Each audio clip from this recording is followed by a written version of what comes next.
along with us on that last flight on the A321.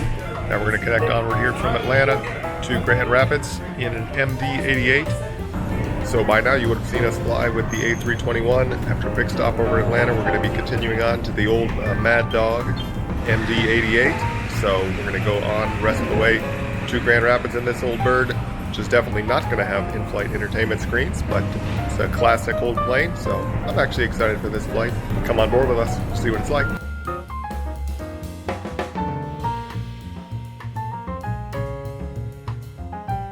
Today we enter an economy cabin in an iconic 2-3 configuration. The presence of only one middle seat per row is one of the reasons this classic plane has remained popular with frequent flyers. This configuration has now been carried on and will exist well into the future on the new C-Series, now A220 aircraft, with which Delta will be equipping much of its fleet as these older aircraft are phased out. Today we are in row 29 on the port side of the aircraft in the 3-seat configuration.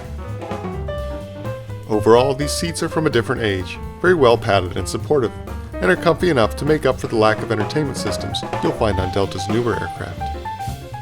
We'll take a look around the seat once we get in the air. I do get nervous anytime the clouds start to get dark in Atlanta, however there were no delays in store for us today.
Now that we're in the air, let's take a look at today's seat. Since there is no seatback entertainment, we'll turn our attention to the tray table. This is a single-piece tray table, with no frills at all, no adjustment, and no cup indentation. It does uniquely recess into the seatback, but I'm afraid it has become quite outdated. As shown here with my laptop, it does not make a good work surface, with its small size and lack of sliding adjustment. The literature pocket is also surprisingly small for an older plane, and the wear to the mesh material also shows the age of the aircraft. Down below, you will not find a seat support between the two outboard seats, making for a good space for bags or to stretch out. Main cabin seat pitch varies from 31 to 33 inches, but in this row I had excellent legroom. There sadly is no adjustable headrest. The issue here being the seat back is quite low, providing me no head and neck support. Overhead, you will find an expectedly dated set of individual air vents and lights, and I really did like how the buttons clicked satisfactorily in and out. At some point, Delta also added this visible Wi-Fi light to let you know that you're not totally in the Stone Age. Out the window, if you look straight back, you can just make out one of the turbine engines mounted to the aft fuselage.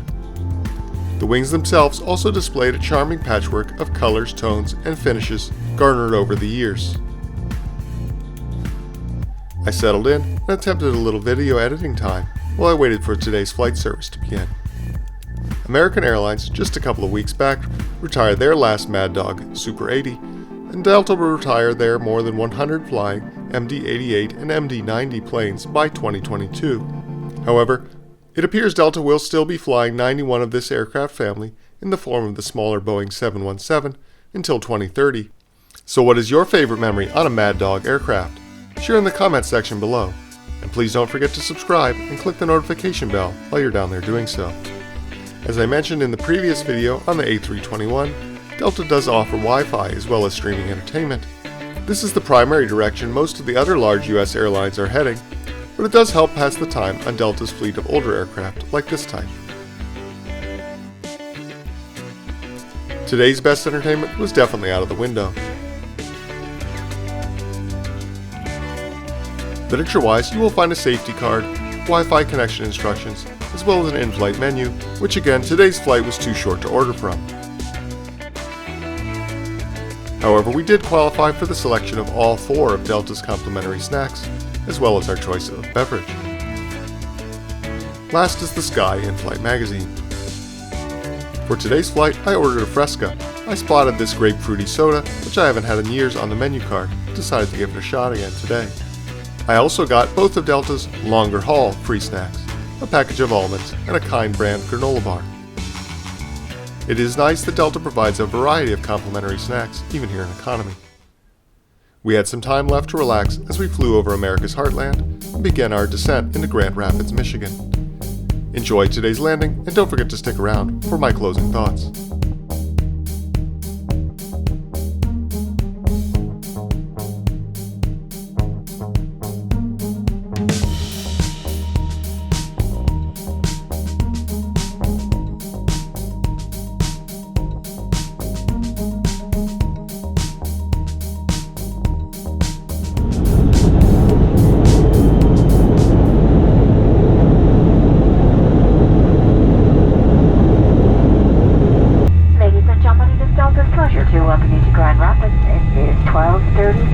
On behalf of Airlines and especially your flight crew, I'd like to thank you for giving us the opportunity to be of service to you. Should your future plans could air travel, we hope once again you'll get Delta or one of our SkyLine service worldwide. Thank you, have a great afternoon, and enjoy your journey.